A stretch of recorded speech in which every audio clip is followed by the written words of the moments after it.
From our In Your Corner team tonight, you know, a daughter's wedding can be one of the happiest moments in a mother's life. But a local mom is still reeling following her daughter's sudden death and in a conflict with the venue where the wedding was to be held. Adam Snyder explains. Michaela Grundy's wedding plans were well underway, and the glowing bride was ready for her big day. But she wanted it to be comfortable. She wanted it to be everybody that was celebrating them. She and husband-to-be Josh were to be wed in El Reno at the Palace Event Center in October.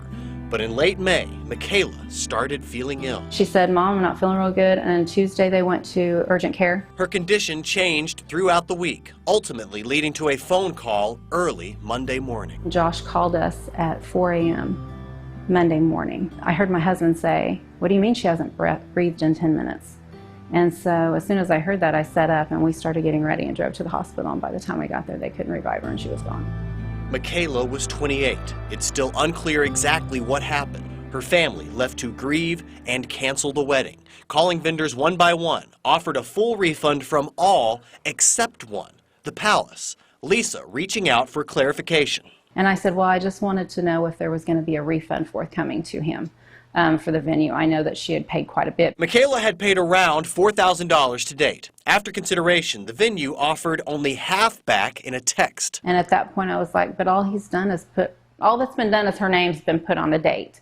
So I didn't think half was really fair. So I said, can you have the owner call me so that I can talk to him? Lisa says her conversation with the owner was heated on both sides. Palace management claiming they couldn't just give the money back as Michaela was the only one who signed the contract.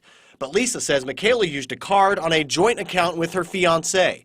The account is still active, and it's Josh who everyone agrees should receive those funds. He's having to pick up and start his life and relocate his home. Everything is going to be done all over for him. I said, so it could just go back to the original form of payment. No resolution was reached, and a stalemate of sorts has followed, as did a slew of bad reviews against the venue online.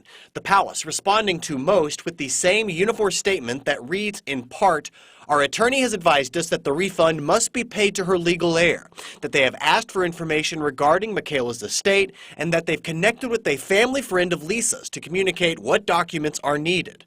But at 28, with no will, how does one find Michaela's heir?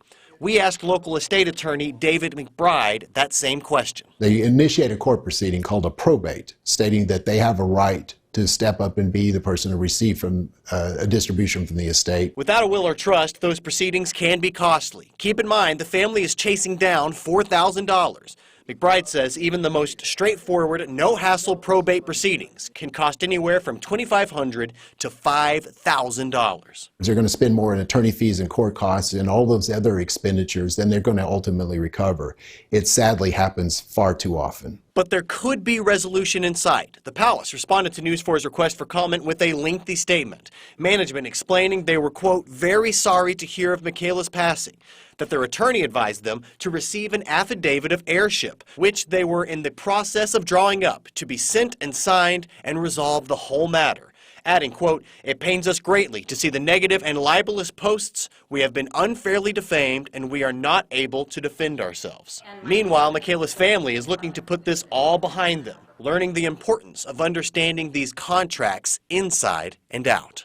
Ask the question, what happens if under no circumstance or no fault of our own this wedding can't take place? What am I entitled to?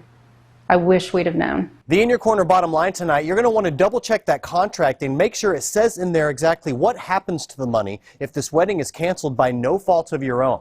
Now, as for the current situation, Palace said they were going to be draft up a document that would fix this whole situation, but that was more than a week ago. And Lisa says she hasn't heard from anybody.